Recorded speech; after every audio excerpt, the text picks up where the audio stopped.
Chapter 5, Energy and Photosynthesis.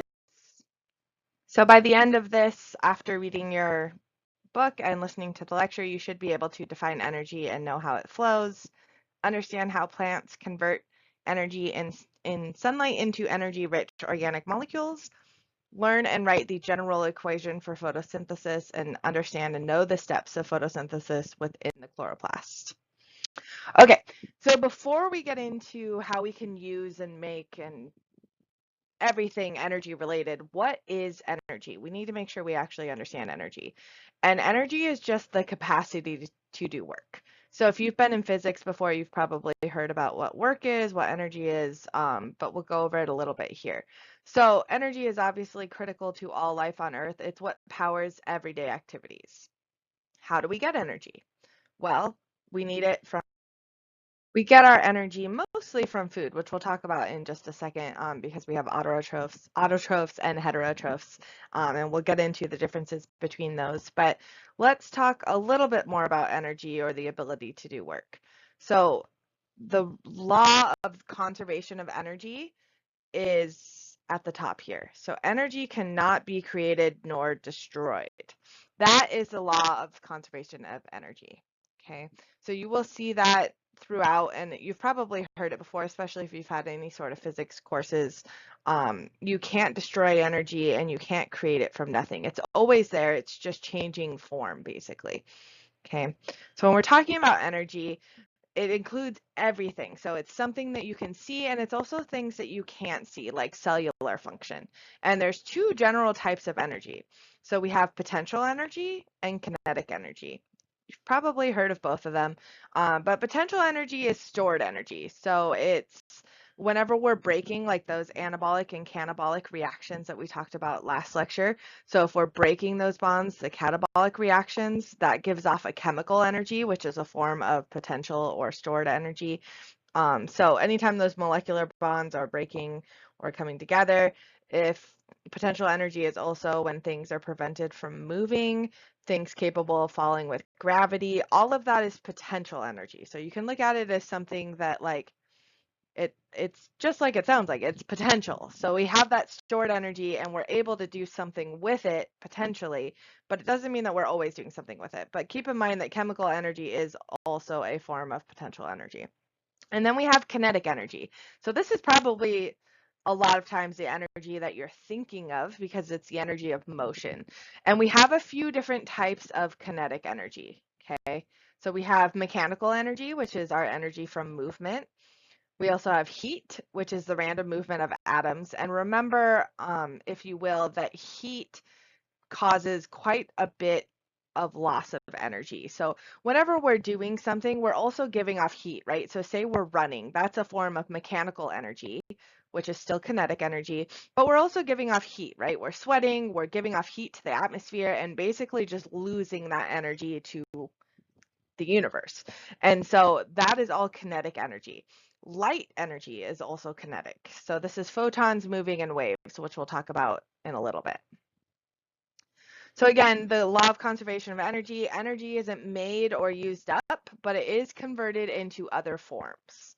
So we might be able to take a potential energy and convert it into a kinetic energy, but it doesn't mean that we lost it or created it. It's still somewhere. Keep in mind that these energy conversions aren't 100% efficient. So even though we're not losing that energy, it feels like we're losing the energy because we can convert it to heat, right?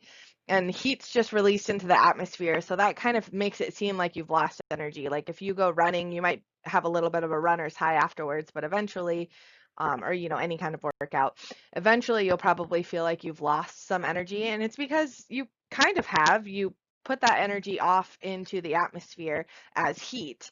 So you no longer really have that energy, but that energy is still in this atmosphere. Okay, so when we're talking about energy, now we know what it is. We know we have kinetic energy. We know we have potential energy. How do we get it? What is the ultimate source of energy? And think about think about the food chain, right? Think about the food web. We start at the very bottom with our producers, with our autotrophs. These are the guys that make their own energy, that don't need to consume anything else to create energy. So where are they getting their energy from? The sun, right? So the sun is a huge part of where we're getting our energy. It's our ultimate source because it functions like this giant thermonuclear reactor. So how do we actually get the energy from the sun, right? We don't just walk out and the sun's just supercharging us by some magic, right? We're actually getting it through photosynthesis.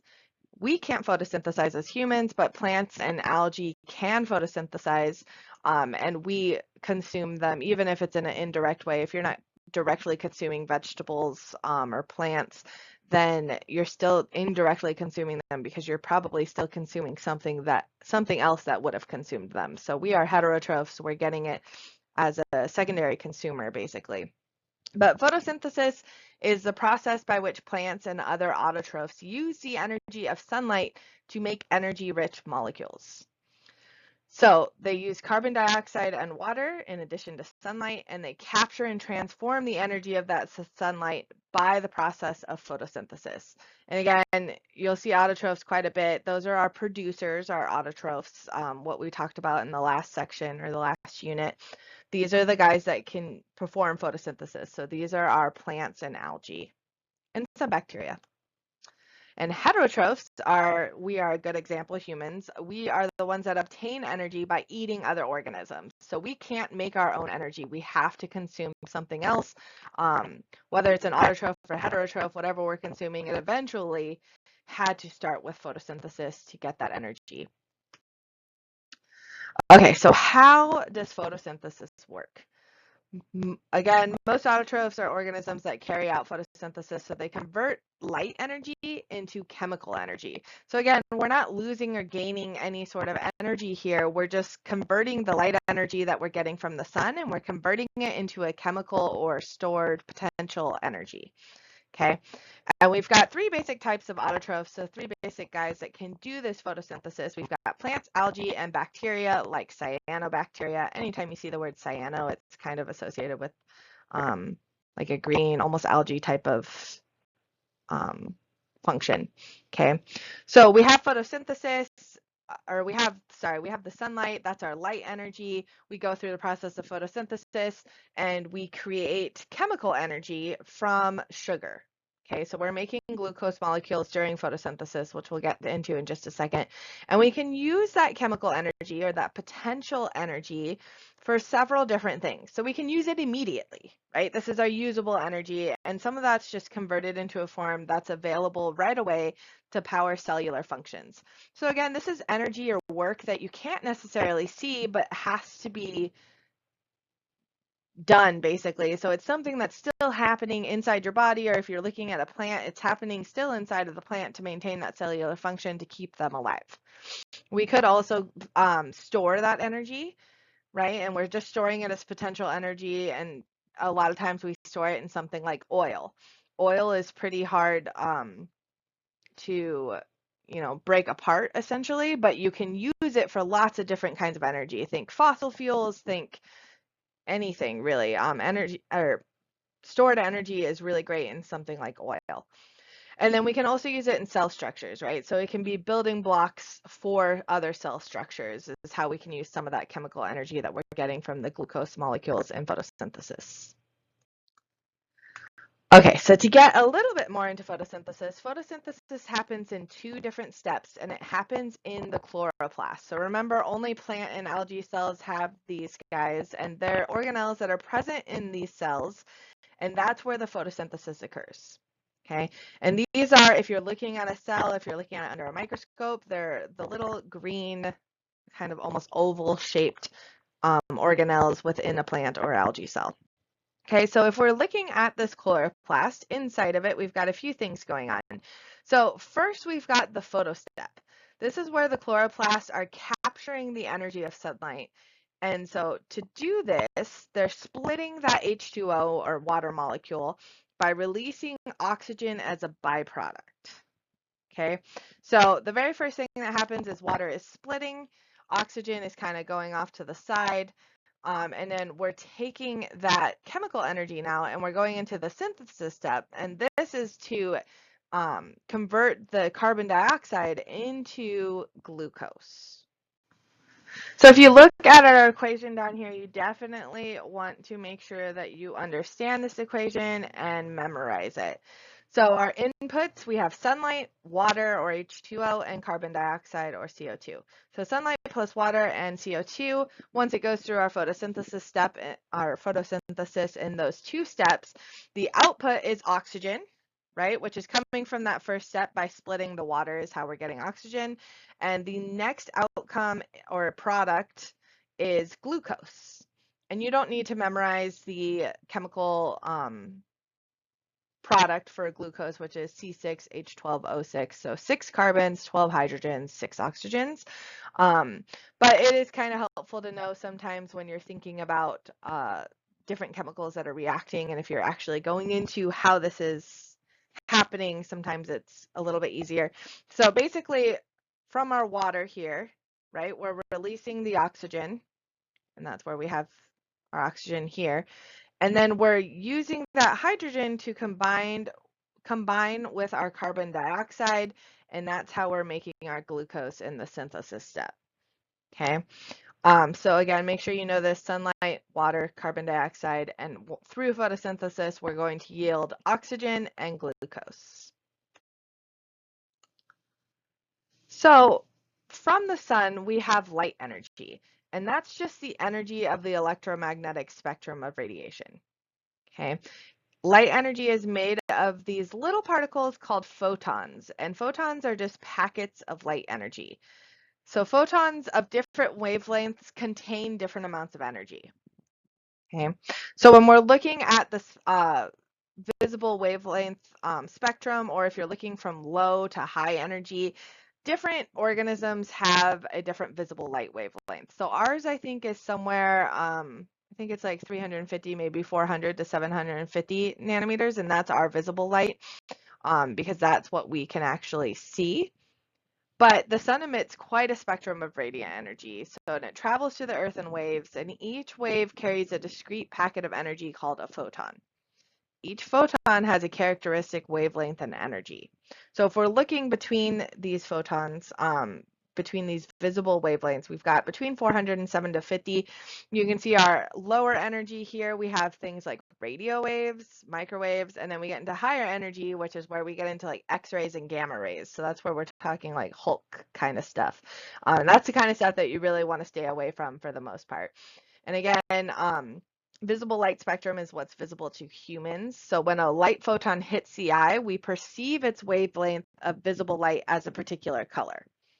So most of these wavelengths, basically the way it works, like say we take a leaf, for example, most of those wavelengths are absorbed by the leaf, but the green wavelengths are reflected off by the leaf, which is why we look at a leaf and think that the color is green.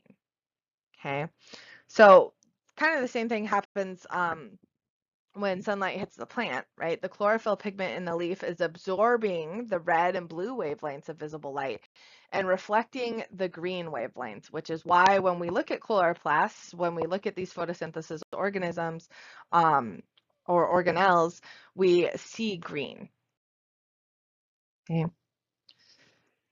So again, chlorophyll is within the chloroplast, and it's a pigment present in the green parts of the plants, and it absorbs those photons of light energy. Okay, so this is going a little bit deeper into that first photo reaction that we're taking within photosynthesis. So we have these chlorophyll pigments that are within the chloroplast membranes that absorb the photons. And these electrons become really excited and enter a series of reactions that generate an energy-carrying molecule called ATP. ATP stands for adenosine triphosphate. We'll talk more about ATP next lecture as well. But through this reaction, again, we get our water splitting. So we have our hydrogen going on to the next step, and our oxygen is being released to the air, which is one of the reasons why we really love photosynthesis, right? Is we're taking carbon dioxide from the air and we're releasing oxygen. So that's something that's really healthy for our planet as a whole, our atmosphere, all the organisms living in it. And that's what's happening in the first step, is we're just splitting that water, we're releasing oxygen, and then we're using that hydrogen to carry on into the next step. But all of that is absorbed by the or by the chlorophyll within the chloroplast that's absorbing all those photons of light energy. Okay. So again, what happens is the chlorophyll atoms become excited, the electrons in there, and those excited electrons carry ATP. Okay, so then we're releasing ATP, and ATP is what we're going to use to actually make the sugar. That's the energy that we need to make sugar. So that's how we're converting the sunlight, or the photons, the light energy from the sun, into something that's usable by the plant as an energy, which is ATP, adenosine triphosphate. Now we're getting into the second step. So now we're getting into the synthesis part of photosynthesis. And this is actually what we refer to as carbon synthesis. Okay. So again, we're capturing that carbon dioxide from the air. And so we're incorporating in this step carbon atoms into the sugar, which is what we call carbon fixation. So basically what we're doing is we're fixing the inorganic carbon in CO2, which is pretty much useless to anything that's non-photosynthetic, right? So we've got to rely on plants, algae, and other photosynthesizers to fix the carbon into organic sugars that our bodies as heterotrophs can use. So ending here with carbon fixation, the second part of our photosynthesis step, the carbon synthesis. It's, again, just converting inorganic gaseous carbon into an organic molecule. Both autotrophs and heterotrophs use this. And the carbon fixation is the main way that carbon enters the global energy chain. So this is why, if you watch that Kiss the Ground movie, if you listen to people talking about climate change, one of the big pushes right now is to plant trees, plant plants, plant anything photosynthetic, right? And the main reason is to do exactly this, right? So we want to take carbon dioxide from the atmosphere, and through photosynthesis, we're then going to both release oxygen as well as fix carbon. So we're taking more carbon, we're storing a lot of it in the soil, so it's not within the global carbon chain. It's not moving around and it's not being produced into the atmosphere. We're basically storing it and fixing it, sequestering it. This is why photosynthesis is so important. And this is why there's a huge push now to get into different kinds of biofuels. So we all know that fossil fuels have their drawbacks, and they have some advantages, mostly in that they're cheap, right?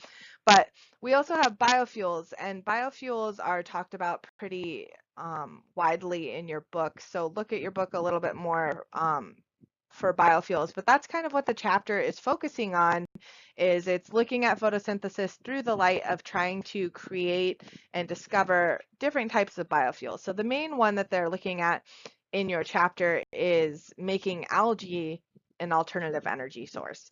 And algae is an awesome energy source, and there are a few problems with it. Mostly that it's not really widely used, and it's not really expensive. It's actually a much lower cost, but we don't have people pushing for this for one reason or another. A lot of times, unfortunately, the stuff kind of ends up getting political, where you're going to put your money and energy and research into. But if you look on, I think it's page 111 of chapter 5, you see table 5.1, how green are biofuels. You can look through what kinds of crops we use. So we use corn, soybeans, rapeseed, canola oil, microalgae, and you can see what kind of emissions they're producing, how much water they require, how much fertilizer, pesticide, what their energy inputs are, what their oil yields are. And algae, again, is kind of the main one that we're talking about in this chapter. And algae is awesome. When it's burned, they release about the same amount of carbon dioxide that they took in for photosynthesis. This is what we refer to as carbon neutral. Okay, let me write this down. So carbon neutral, just so you guys know, you've heard that before. So like if you hear a company saying that their goal is to be carbon neutral, they're still going to be producing carbon dioxide through different things. Maybe if you're ordering from a company in Tennessee, they're still producing carbon, probably by depending on what kind of company it is, by the manufacturing of their product. They're still producing carbon dioxide from the shipping. But if their goal is to be carbon neutral, then they need to do something that makes it so that the inputs and outputs of their carbon are equal. So to do that, what a lot of companies will do is they'll pledge to plant X amount of trees so that it kind of covers the carbon that they're using throughout the year. And this is kind of the same thing with algae. Algae is carbon neutral. It does produce the same amount of carbon dioxide that they take in, but that's quite an improvement from most fossil fuels that we use that do not really produce, don't really take in any carbon dioxide, but produce massive amounts of it. The other thing is that when algae is burned, they release much fewer pollutants than traditional fuels do. Um, in addition to biofuel, algae also make other products that can be used to generate electricity as well, which is really nice. And they require less nutrients than something like corn-based biofuel would. So algae can produce much more fuel for the amount of space that they take up. One of the problems with algae is to produce enough algae-based biofuel to meet human needs. Algae actually needs more carbon dioxide than is available in the atmosphere.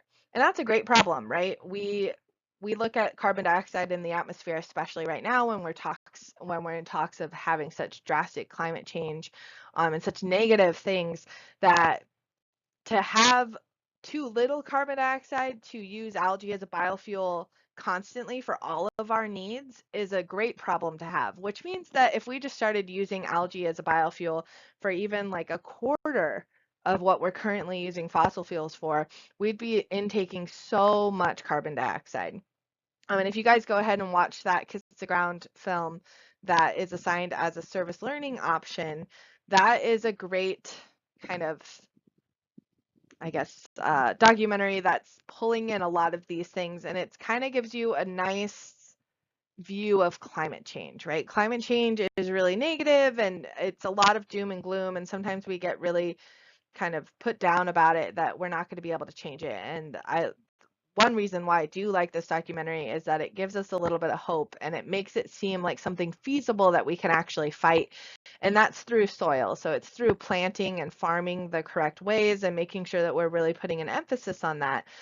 And by fixing and sequestering our carbon the way that nature has done for so long without human interference. So go ahead and take a look at that.